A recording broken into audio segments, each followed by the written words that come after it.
Hi everyone, it's Darlene. Welcome back for another card video.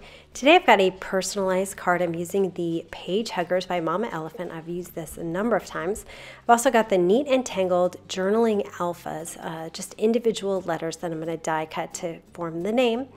I have some Neenah Solar White cardstock. I'm going to stamp all my animals, all 4 of them, in Memento Tuxedo black ink.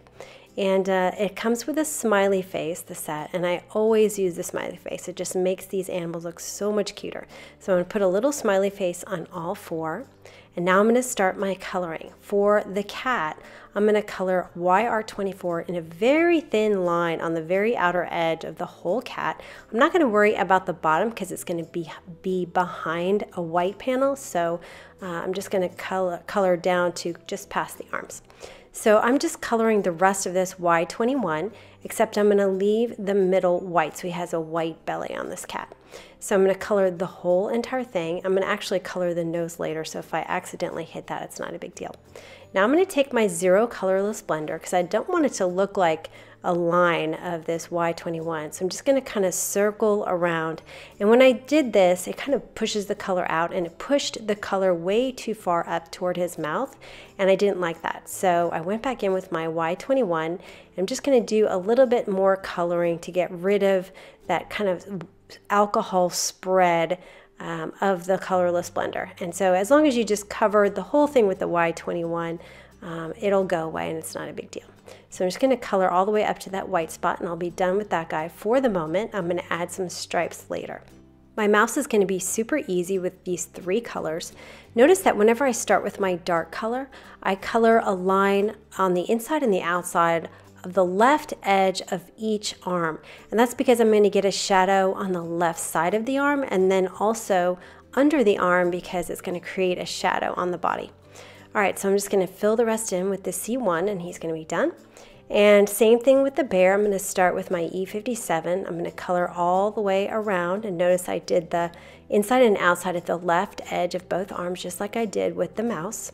And now I'm moving in with my E55, this middle color. Notice that I also drew around his nose because it's going to be kind of protruding out from his body, so there'll be a little shadow around it. And then I'll color the rest of his nose later. I just want to get the body done first. Now I'm looking at it here, and I think there's just not enough shadow in his belly area. So I'm going to take my E55, I'm just going to flick it upwards so that it looks like his belly is behind his arms, which is actually how it should look. So then I blended that with the E53 to make sure it looked good. I'm looking at it again, I'm thinking the arms just don't look like they're rounded or in front enough, like different from the body. So I took my E55 again, and I'm going to flick upward right here where the arm, so it looks like it sort of extends, and that it's not actually coming out of the body where that black line starts in the stamp image, but it kind of comes out slowly until it becomes kind of dark enough to have that black line. And just flick upward for that, and then I took the 57 and I did a very small line to just make that stand out a little bit more. So this really helped the arms look like they were coming away from the body. I actually forgot to color his ears, so I just quickly went in there with the 3 colors and finished those off. Now that his body is finished, I'll focus on his nose, and I'm using the 2 lighter colors. So right now I have E55, and I'm going to color along the left edge and along the bottom a little bit. And then I'll finish off with the E53 and just blend it all together. So it's the same color as the rest of his body, just the 2 lighter colors, so it looks like it's in front of the rest of his body. And then for his ears, I'm just going to do a quick E51. It's just a really light tan color. I'm also going to use this color on the inside of the cat ear, so I'm going to bring this little guy back and start on his stripes. I'm using the YR24, which is the dark color I started with on this cat, and I'm going to make a few stripes here. I'm going to start wide, and I'm going to work in a vertical motion up and down and get smaller and smaller to a point. I'm going to do that on the side where you have those kind of fur things hanging out, and then 1 more on the body, and then I'm going to do 3 on the head. I'm going to be really careful, start wide, get thin, and make the middle one longer than the 2 on either side. And then I'm going to take this E99. It's just a darker color. It's in the E family, but it matches really well with this YR24. I'm just going to add a tiny little bit to the base of each one of these stripes just to make them stand out a little bit more. and they actually blend, or the E99 actually blends on its own. So by the time I got around to blending it, it had already sort of blended in with my YR24 on the paper. But I'm still going to go in with the YR24 and just make sure that all of my colors are blended nicely. Notice that I waited for my cat to dry before I added the stripes, and that's so the stripes wouldn't blend in with the rest of the cat. All right, so for my bunny, he's going to be white. So I'm just going all over the edge, the same as I colored the others with the W1. And then I'm going to take my colorless blender. I'm going to work it in circles right on the edge of that W1 just to blend it toward the blank area that I have not colored. After I was done, I thought I need a little bit more of a darker edge so that it creates more shadow. So I added a little bit more of the W1 to the left edge and the right edge, and I actually came up just a little bit under the whiskers. And then I took my 0 and blended it out one last time.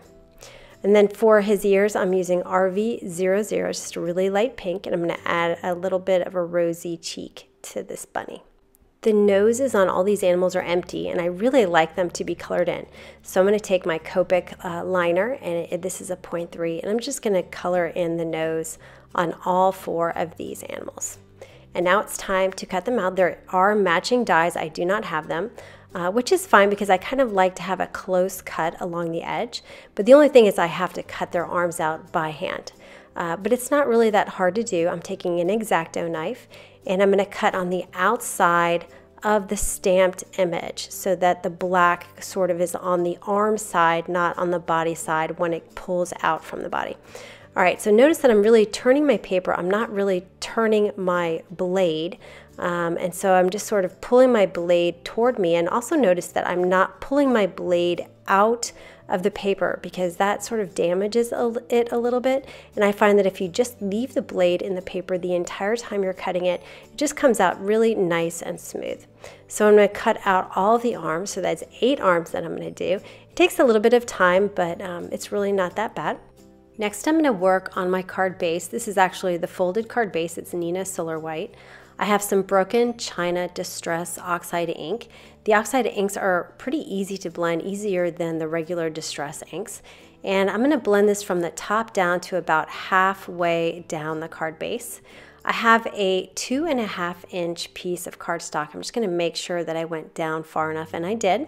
I'm going to add some water splatters. Now you could use a brush, and sometimes I use the brush, sometimes I do it this way. I'm spraying some water into my hand, and I'm just flicking outward onto my cardstock. I'm just going to do this a few times, and I'm going to get some big splatters and I'm going to get some small ones. I'm going to lift this up so you can see there's white dots where the water reacted with the oxide ink. Now I've cut these 4 rectangles 3/4 inch by 1.5 inch out of basic gray cardstock by Stampin' Up, and then I die cut those Journaling Alphas with some Neenah Solar White. I'm just going to glue them on. I decided not to use black because it was just a little too dark and there's too much contrast. That's why I used the dark gray.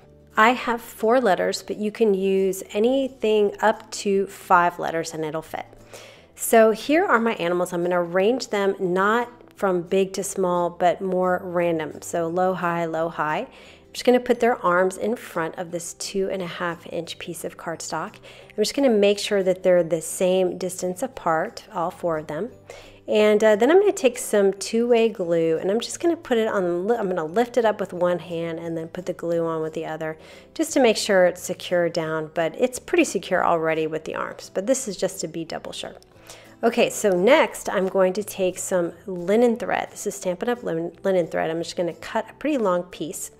Now, I'm sure you have this problem where it kind of bends where it wraps around the cardstock. To get rid of this, you just hold it with your thumbnail and then your pointer finger and just kind of run it along. And I'm going to show you here again on this other one, and it comes right out and it's nice and smooth. So I'm going to take this and I'm going to make sure that it goes underneath the cat and the mouse, the right hand of the cat, left hand of the mouse. And when I think I have it about right, I'm going to flip it over. I'll put some tape runner on the back on each side, and then I'm going to put my linen thread on top. Now this is knowing that I'm probably going to adjust it so I could just kind of pull it off and place it on there without any problems. So I'm just going to get it down there so I could see how it's going to go. So I'm going to flip this over. I'm just sort of checking this out. It's kind of a trial and error here. but I'm noticing that I think it's going to be a little bit too low. So I'm going to take it off on the side with the cat, just kind of pick it off here. And then I'm going to pull it so that it's a little bit shorter, because I want my letters to be a little bit more toward the middle of this white 2.5-inch piece. And then once I think I have it on there the way I want it, I'm gonna put it back onto the tape runner that's on the back. Now I want this to look like it's on the underneath the cat's arm. So I'm gonna put a little 2-way glue to make sure it stays in place. The other side actually looks pretty good, so I'm not going to put any glue there. It's a really more of a tight fit on the mouse side because his arms are short. Now I don't want my string to be sort of hanging and kind of floating, so I'm going to put some glue. I'm going to use my chisel tip to kind of use the flat side to coat the bottom part of the linen thread. It doesn't have to be very much, just enough to sort of hold it in place, and the letters are going to go on top anyway, but I just wanted to make sure that it wasn't popping off the card. So I'm going to press that down, and then I'll flip it over and cut off the excess. I'm actually going to arrange it again, but that's okay. I didn't cut off too much to where I couldn't tighten it up a little bit more. So I'm going to put some Scotch foam on the bottom of each of these letters and arrange them how they're going to fit. And then I thought, oh gosh, it's a little too low. I know I'm being a perfectionist here, but I pulled it up off the mouse side since I glued it on the cat side. And I'm just going to pull it up, and I'm going to have to sort of yank it a little bit where I had a little bit too much 2-way glue here on the left. So I'm going to pull it. It's not a big deal because the letters are going to cover up any mistakes that I make. And you actually couldn't see because there was so little glue anyway. So I'm just going to make sure that it's high enough. And this time it looks like it is. So I'm going to put my string back on the tape runner on the back here. And then I'm going to take my 2-way glue pen again and just put some on the bottom of the thread to make sure that it stays in place. And then I'll arrange my letters one more time and pull off the backing of my foam tape and permanently adhere them just a little above the string, so it looks like it's a banner that's hanging over the string. I'll put some tape runner on the bottom portion of this, and then I took my 2-way glue and just put a bunch of glue behind each of these animals. It's all going to be flat, so I just want to make sure it's all glued down, especially the ears, so they don't pop up. And then I'll take this and put it over the card base that I inked up with that broken china. And that is the card for today. It really wasn't too hard to do, and it looks so completely adorable. I also made the same card for my friend Kara, so you can see that here. Anyway, I hope you enjoyed that, and I will see you next time. Thanks for watching.